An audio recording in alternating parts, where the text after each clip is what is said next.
Inasemekana katika ikulu ya Rais William Ruto, hakuna mtu aliye na nguvu na mamlaka kumshinda Faruk Kibet. Mimi nakumbuka naibu wa rais, mimi ikienda kutafuta mke. Wengi waliomsikia Faruk Kibet wanajiuliza maswali mengi kuhusu alikotokea jamaa huyu hadi kuwa mtu anayeogopwa hata na mawaziri wa serikali. Wapi Faruk? Faruk Kibet. Faruk Kibet. Faruk Kibet. Faruk Kibet. Faruk Kibet. Faruk Kibet. Huyo kijana anaitwa Faruk, your excellency, you don't know. Najua saa nyingine songa akichamuka anatukana tu ovyo ovyo, lakini leo hawezi. Hii mtu anaitwa Faruk. Who is Faruk Kibet? Lakini you cannot go somewhere na useme hii ndio ofisi ya Faruk. Na unajua watu wanasikiaga Faruk. Dictator ni Faruk Kibet. Wanafikiria ni mtu utaenda upate ako na ofisi floor moja pale kwa rais wetu. Ofisi ya Faruk ni penye Faruk ako. Mimi naona ofisi ya Faruk hata ni ile ya rais wetu wa Kenya. Katika historia yake ya kustaajabisha, Faruk Kibet alihama kutoka kuwa adui mkubwa wa William Ruto hadi kuishia kuwa rafiki wa karibu zaidi wa kiongozi huyo, yote akiyatimiza bila elimu yoyote ya juu. Iwapo utaangalia video hii hadi kufikia mwisho wake, basi utaelewa kilichofanyika kumfanya Faruk Kibet apewe mamlaka hata juu ya Rigathi Gachagua katika baraza la washauri wa ndani wa Rais William Ruto. Zaidi katika kanda hii fupi utakutana na mengi na mazito yaliyomfanyikia Kibet na kumfanya mtu mgumu na mwenye nidhamu inayozidi hata ile ya kijeshi. Faruk Taigut Kibet alizaliwa katika kata ya Tarbo, Uasin Gishu, katika kijiji cha Kapkechui, Chepsaita. Siku aliyozaliwa Faruk Kibet haijawekwa wazi kwa umma, kwani Faruk mwenyewe ni mtu msiri mwenye maisha ya faragha zaidi. Faruk alihudhuria shule ya msingi ya Chepkemel Primary School, lakini utafiti wa kina haukupata shule ya upili aliyohudhuria, huku waandishi wengi wakidai kuwa Faruk Kibet hakusoma elimu ya sekondari. Uhusika wa Faruk katika siasa ulianza wakati akiwa bado kijana wa chini ya miaka 25. Kwanza, Faruk Kibet alijiunga na chama cha baba na mama cha KANU na akawa mtetezi mkubwa wa Rais Daniel Moi mashinani Uasin Gishu. Faruk alionyesha njaa na ari ya uongozi alipohama kijijini na kuingia mjini Eldoret, ambapo alianza kujitafutia nafasi za uongozi na umaarufu. Rekodi za gazeti la The Standard zinaonyesha kuwa Faruk Kibet aliandika barua nyingi kwa wahariri wa gazeti hilo, akichangia mijadala tofauti ya kisiasa. Wanahabari wengi wa magazeti na redio waliofanya kazi mjini Eldoret walikiri kumjua Faruk Kibet, kwani aliwatafuta kila wakati akitetea jambo hili ama lingine. Wakati wote huu Faruk alifaulu kuwa mmoja wa sauti zenye ushawishi mitaani Eldoret katika tawi la vijana la chama cha KANU almaarufu kama KANU Youth Wing. Hapa ndipo William Ruto alikuja kukutana na Faruk, na wawili hao walipojuana tu wakaanza kuchukiana. Mheshimiwa, wewe ni mheshimiwa? Huyu anaitwa Faruk Kibet, hajafika mheshimiwa wako chini. Shilingi 1200. Ilitokea kuwa wakati Faruk Kibet akijijenga kwa siasa za mashinani za KANU huko Eldoret, William Ruto naye alikuwa amerudi huko baada ya kumaliza elimu yake ya chuo kikuu huko Nairobi. Ruto alikuwa na ndoto za kisiasa zilizoshinda hata zile alizokuwa nazo Faruk. Kitaifa, kijana William Ruto alikuwa amehitimu mengi na hata kuwa mkurugenzi mtendaji wa tawi la vijana la KANU la Youth for KANU. Sasa Ruto alihisi alikuwa tayari kuwania ubunge wa eneo bunge la Eldoret Kaskazini katika uchaguzi mkuu wa 1997. Hii ingemaanisha yeye kushindana na mbunge wa eneo hilo aliyeitwa Reuben Chesire, mwandani wa Rais Daniel Moi na ambaye Faruk Kibet alikuwa anamfanyia kazi mashinani. Ujasiri wa Ruto kuendea kiti cha bosi wake Faruk ulitokana na mgawanyiko uliokuwa KANU wakati huo. Viongozi wa vijana ndani ya KANU walioongozwa na watu kama Cyrus Jirongo na William Ruto walitofautiana na wenzao wazee kuhusu uendeshaji wa chama. Licha ya Rais Moi mwenyewe kujaribu kutatua mzozo huo, kijana William Ruto na wenzake waliungana pamoja na kuunda muungano tofauti na chanya ndani ya KANU ulioitwa United Democratic Movement UDM. Kando na Ruto, washirika wengine wa UDM walikuwa watu kama Cyrus Jirongo na Kipruto Kirwa. Wakati huo William Ruto alikuwa mashinani Eldoret North akipiga kampeni kwenye kuwa kiti cha ubunge chake Reuben Chesire, mwanasiasa aliyekuwa na ushawishi, pesa na tajriba kubwa kumshinda. Ni katika kipindi hiki cha kampeni ya kura ya 1997 ambapo Faruk Kibet alibadilika na ghafla akawa mtu wa mkono wa William Ruto. Unajua huyu songa aliteswa mpaka akateseka.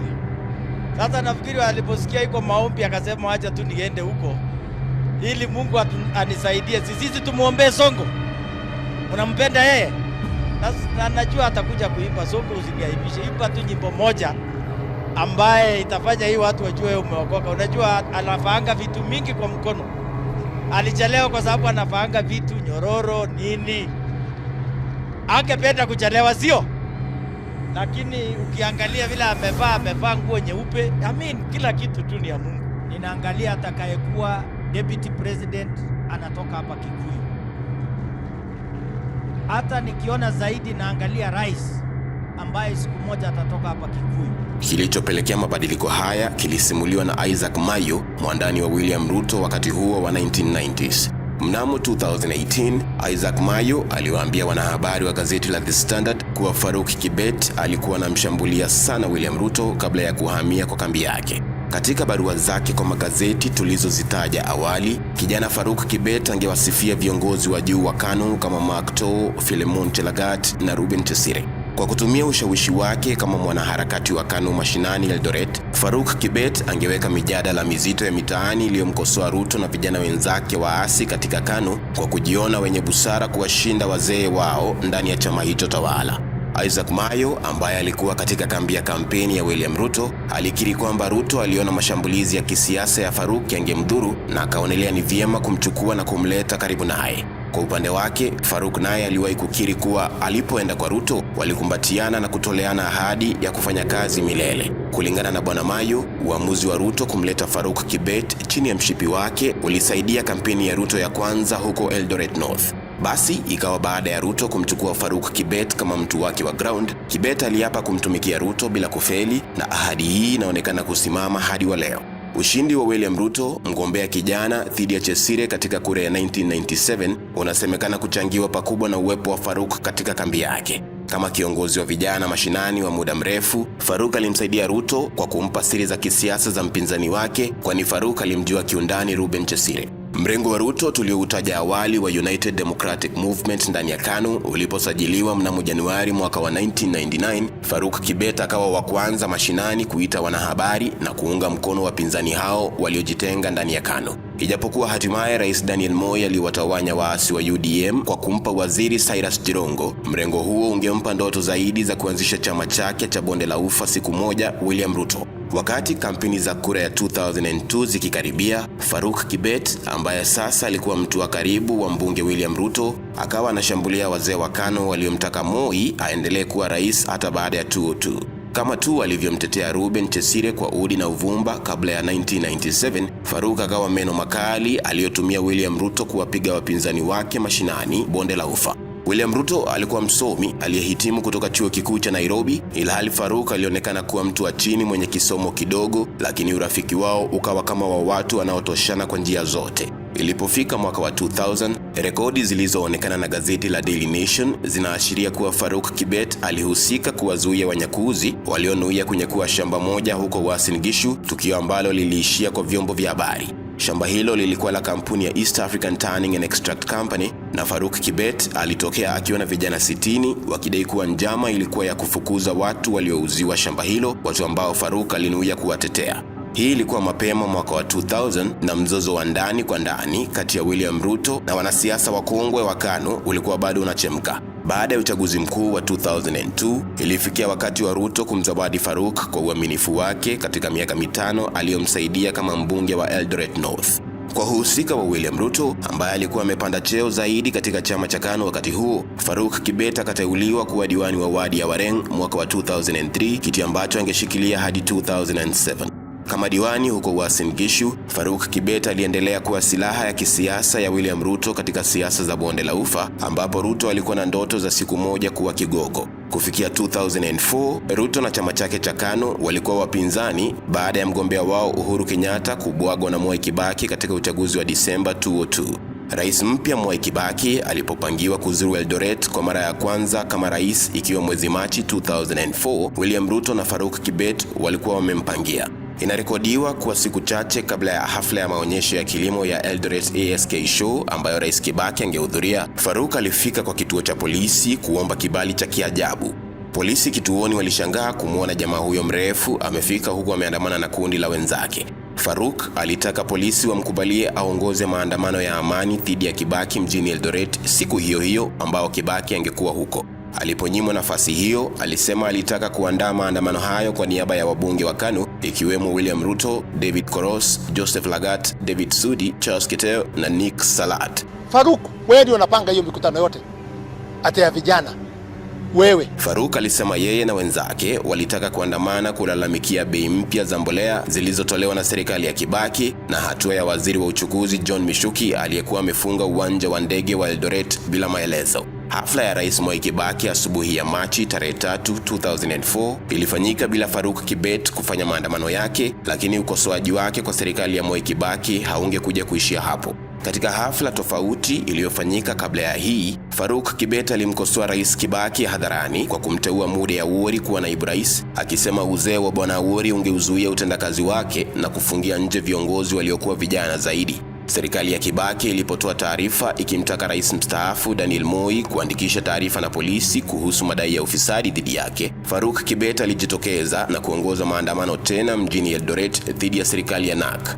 Huu ulikuwa wakati ambao waziri wa katiba katika serikali ya Kibaki, Bwana Kiraito Murungi, alikuwa anashutumiwa kwa kumkosea heshima Rais Daniel Moi. Kufuatia uchunguzi ulioendeshwa dhidi ya Moi na mawaziri wake baada ya serikali ya NARC kuingia 2003, Kiraito Murungi alinukuliwa akimshauri Daniel Moi astaafu kabisa kushiriki siasa, kisha ajionee kwenye televisheni yake nyumbani kwake jinsi ya kuendesha serikali, kwani wakati wake alikuwa hawezi kuiendesha. Katika maandamano yake mjini Eldoret kufuatia matamshi ya Kiraito, Faruk Kibet alidai kuwa jamii yake ya Wakalenjin walikuwa wanakandamizwa na serikali mpya, zaidi ya kilalamikia watumishi wa umma wa juu serikalini wa Kikalenjin waliokuwa wanaondolewa kwa wingi katika mwaka wa kwanza wa Kibaki. Faruk Kibet alinukuliwa akisema kuwa rais mstaafu Daniel Moi alistahili kupewa heshima yake sawa na alivyoipa heshima familia ya mzee Jomo Kenyatta baada ya kuchukua mamlaka 1978. Faruk pia alikosoa hatua ya kuanzisha tume ya ukweli na maridhiano aliyoianzisha Mwai Kibaki, akiamini walioianzisha walikuwa na nia mbaya ya kufufua vidonda vya machafuko ya kikabila yaliyoshuhudiwa wakati wa uchaguzi mkuu wa 1991 na 1997. Baada ya machafuko ya kikabila yaliyofuatia uchaguzi wa Disemba 2007, rais wa sasa William Ruto alikuwa mmoja wa waliotuhumiwa kuhusika na machafuko hayo na hata akafunguliwa kesi na mahakama ya kimataifa ya jinai ICC. Katika kesi hii ambayo Ruto aliishia kushinda na kuondolewa lawama, Faruk Kibet pia alikuwa ametajwa na kiongozi wa mashtaka Fatou Bensouda. Kufikia uchaguzi mkuu wa 2013, Faruk na William Ruto walikuwa wamejenga urafiki na uhusiano wa kikazi wa miaka mingi na wakawa wanaaminiana kama ndugu wa mama mmoja. Unajua, kwa maisha yangu mimi sijawahi kutumia kitu naitwa Twitter, sijawahi kutumia kitu naitwa Facebook. Huyu tu Faruk badala ananiambia usiku ameniamsha asubuhi saa 2. Bila shaka ushirikiano wao katika siasa za kitaifa na za nyumbani Uasin Gishu ulikuwa umezaa matunda mengi kwa wawili hao. Kila alichogusa kisiasa William Ruto kilinawiri na kumuinua, huku Faruk Kibet akiwa kando na nyuma yake kuwezesha mengi wasioyaona wananchi. Kama mjawahi kusikia dikteta ni Faruk Kibet. Na unajua yeye ana ofisi, lakini hako na corridor ingine ambaye inaitwa the corridor of power. Unajua watu wanasikiaga Faruk, wanafikiria ni mtu utaenda upate ako na ofisi floor moja pale kwa rais wetu. Huyu Faruk ni mtu tofauti. Hata hao watu wa kuandika magazeti hawajui waandika anaitwa nani. Ni mtu ako na responsibility, I works hard, lakini you cannot go somewhere na useme hii ndio ofisi ya Faruk. Ofisi ya Faruk ni penye Faruk ako. Murkomen alikosea kusema ati ofisi ya Faruk ni kwenye Faruk ako.